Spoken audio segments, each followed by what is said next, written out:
우리에게 주신 하나님 말씀을 봉독하도록 하겠습니다. 신약성경 로마서 제2장 3절부터 11절까지의 말씀입니다. 제가 가지고 있는 성경으로 신약성경 240 또 241쪽입니다. 제가 한 절 여러분 한 절 교독하는 것으로 성경을 봉독합니다. 이런 일을 행하는 자를 판단하고도 같은 일을 행하는 사람아, 네가 하나님의 심판을 피할 줄로 생각하느냐?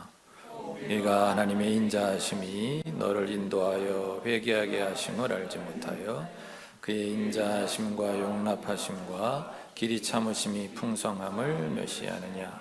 다만 네 고집과 회개하지 아니한 마음을 따라 진노의 날 곧 하나님의 의로우신 심판이 나타나는 그날에 임할 진노를 네게 쌓는도다. 하나님께서 각 사람에게 그 행한 대로 보응하시되 참고 선을 행하여 영광과 존귀와 썩지 아니함을 구하는 자에게는 영생으로 하시고, 당을 지어 진리를 따르지 아니하고 불의를 따르는 자에게는 진노와 분노로 하시리라. 악을 행하는 각 사람의 영에는 환난과 곤고가 있으리니 먼저는 유대인에게요 그리고 헬라인에게며, 선을 행하는 각 사람에게는 영광과 존귀와 평강이 있으리니 먼저는 유대인에게요 그리고 헬라인에게라. 같이 읽습니다. 이는 하나님께서 외모로 사람을 취하지 아니하심이라. 아멘. 기도드리고 말씀 듣겠습니다. 아버지 하나님, 감사합니다. 어려운 중에 있지만 온 세상이 두려움 가운데 사로잡혀 있지만, 그러나 저희는 주님의 사랑, 주님의 은총, 그것을 믿습니다. 주님의 우리의 희망이심을 믿습니다. 주님, 함께하지 못하는 우리의 예배지만 주님, 우리 성도들 흩어져 있는 그 자리자리마다 찾아오시고 함께하고 계심을 믿습니다.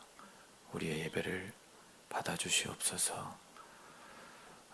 그리고 이제 부족한 종이 주의 말씀을 대하나오니 이 종을 붙들어 주시옵소서.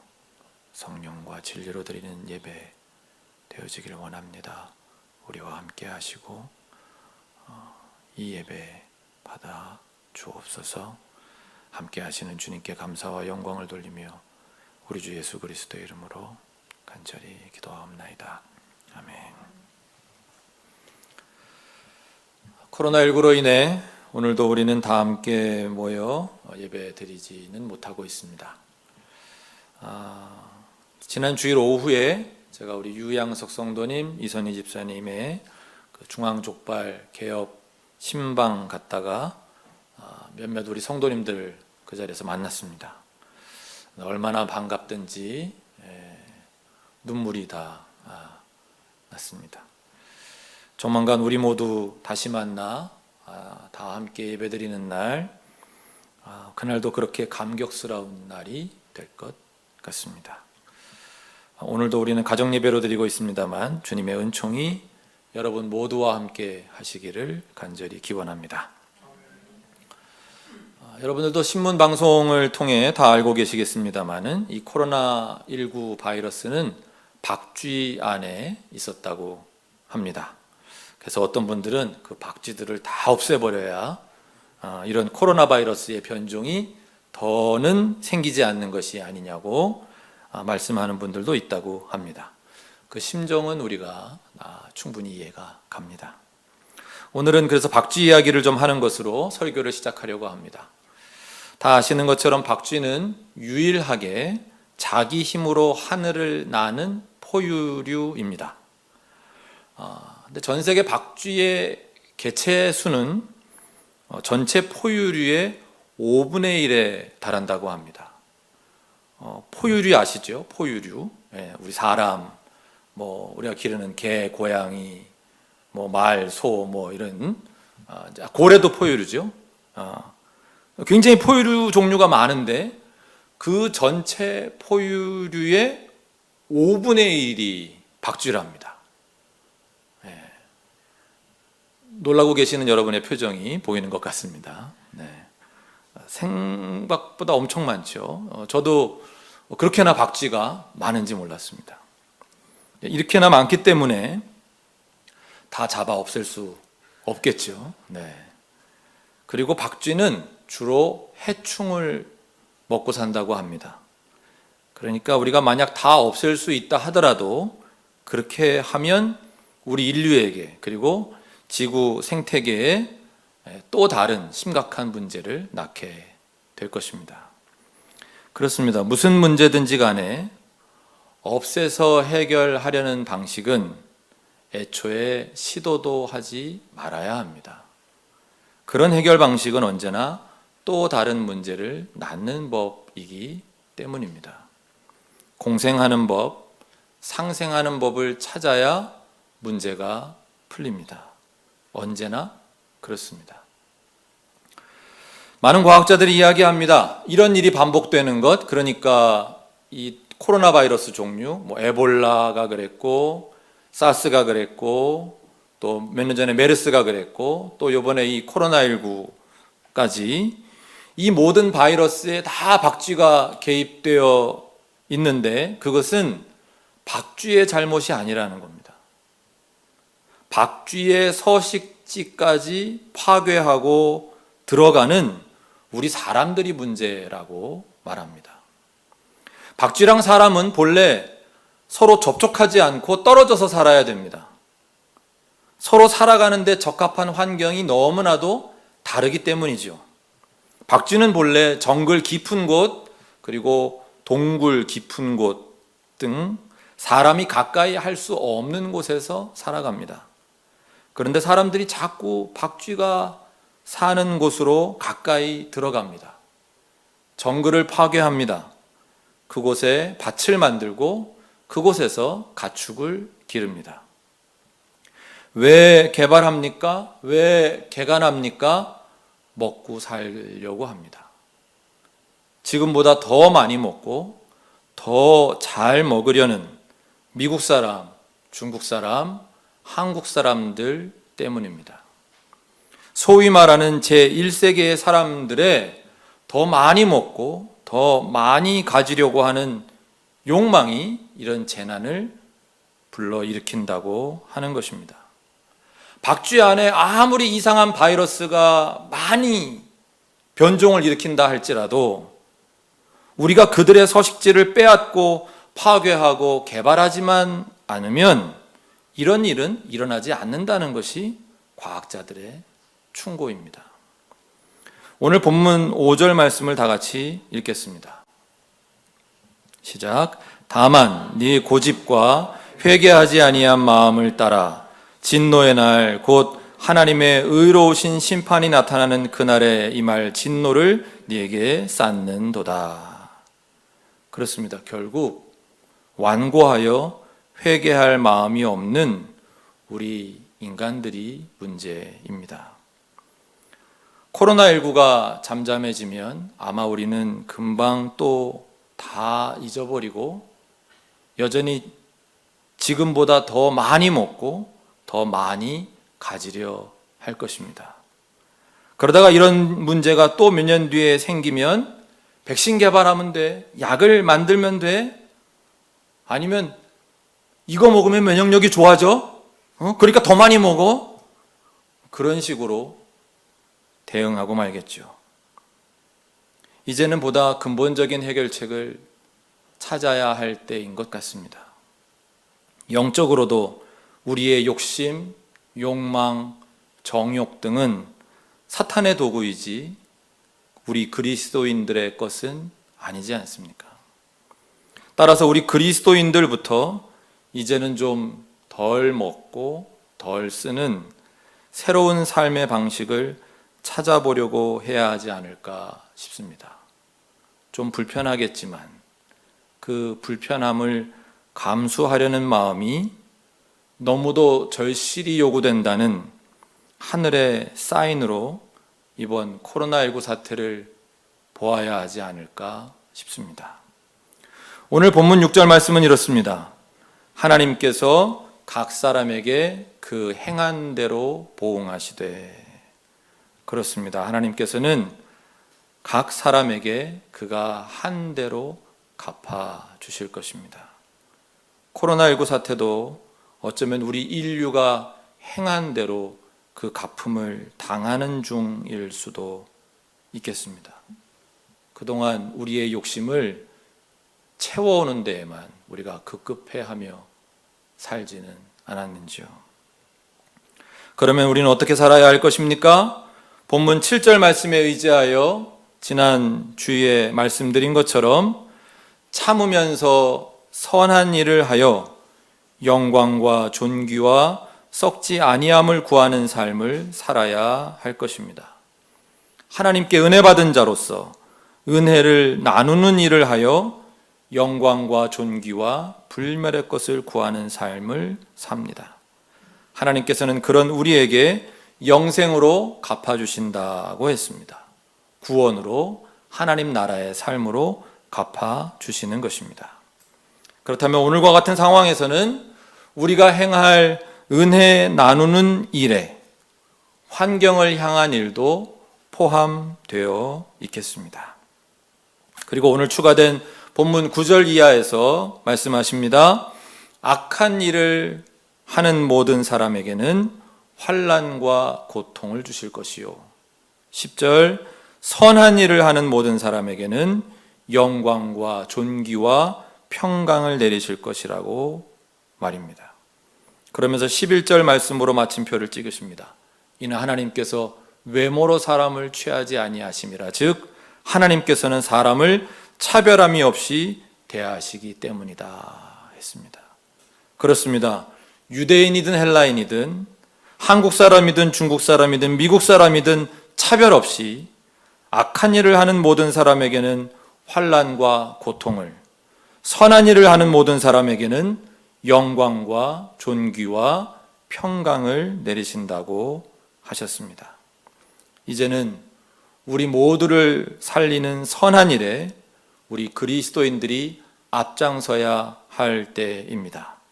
선한 일 가운데에는 코로나19 바이러스 등을 선제적으로 막을 우리 삶의 변화도 포함되어 있습니다. 우리의 욕심을 내려놓는 일 말입니다. 작은 질문 하나 던지고 가겠습니다. 사실 우리 그리스도인들은 모두 선한 일을 하며 살고 싶어 합니다. 악한 일을 하고 싶어 하는 사람은 없다고 믿습니다. 그런데 그게 마음먹은 대로 잘 안 됩니다. 먹고 사는 일이 바쁘고 힘들어서인 것 같기도 하고 내 행동이 내 마음 먹은 대로 잘 조절이 안 되기 때문인 것도 같습니다.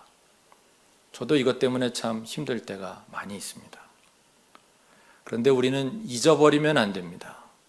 우리 안에 성령께서 계시다는 것을 말입니다. 즉 삼위일체 하나님께서 우리와 함께 하십니다. 따라서 우리는 우리 힘과 우리 의지로 하려는 억지를 부리면 안 됩니다. 그게 율법적인 삶입니다. 그게 바리새인처럼 되는 삶입니다.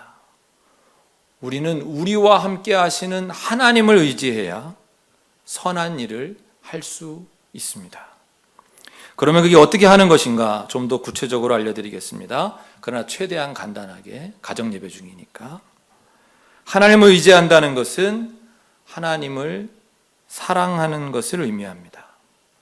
하나님을 사랑한다는 것은 내 안에 깃들어 있는 신성을 사랑한다 라고 말할 수 있을 것입니다.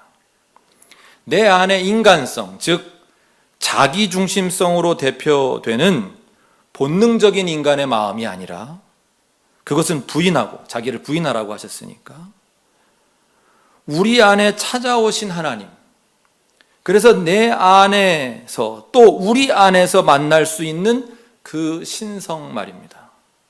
그 신성은 자기 중심성에는 없던 사랑이고 희망이고 하나됨이고 공감이고 환대이며 연대입니다. 그리고 미움, 복수보다는 이해와 용서이고 인색함보다는 나눔과 베품이요 사치와 낭비보다는 절약과 타인을 위한 배려 등입니다. 그렇게 내 안에 없던, 내 자기 중심성 안에는 없던 신성을, 그 하나님을 내 안에서 찾고 그 신성을 깨우고 그 신성을 사랑하는 것이 곧 하나님을 사랑하는 것이 아니겠습니까? 그것이 하나님을 의지하는 것이라 할 수 있을 것입니다. 요즘에 나로 산다, 나를 찾는다, 이런 표현들을 작가들이 많이 사용하는 것을 보았습니다. 나로 살아가야 된다. 다른 사람의 기준, 시선 이런 거 생각하지 말고 너가 누군지, 너 자신으로 살아라, 너를 찾아라. 그 말의 의미가 나의 자기중심성, 나의 이기성을 찾아라, 이기적으로 살라는 의미는 아니지 않습니까? 나를 찾는다는 것은 자기중심성을 찾는다는 것이 아니라 나의 의미, 나라는 존재의 의미, 내가 살면서 추구해야 할 그 의미를 찾으라, 그 의미대로 살라는 뜻이 아니겠습니까? 그렇다면 결국 우리가 찾고자 하는 하나님, 우리 안에 있는 신성, 그것을 찾으라고 하는 전문가들의 표현, 즉 일반 은총의 다른 표현이라고 생각해도 무리가 없을 듯합니다. 우리 그리스도인들의 삶은 내 안에 또 우리 공동체 안에 계신 하나님, 그 신성을 찾아 나와 그리고 우리를 다듬어 가는 것이라고 할 수 있을 것입니다. 하나님의 형상에 맞아가도록, 하나님의 형상을 담도록 말입니다. 그 가장 대표적인 모습이 인간으로 오신 우리 하나님, 그 예수님의 삶의 모습인 것이죠.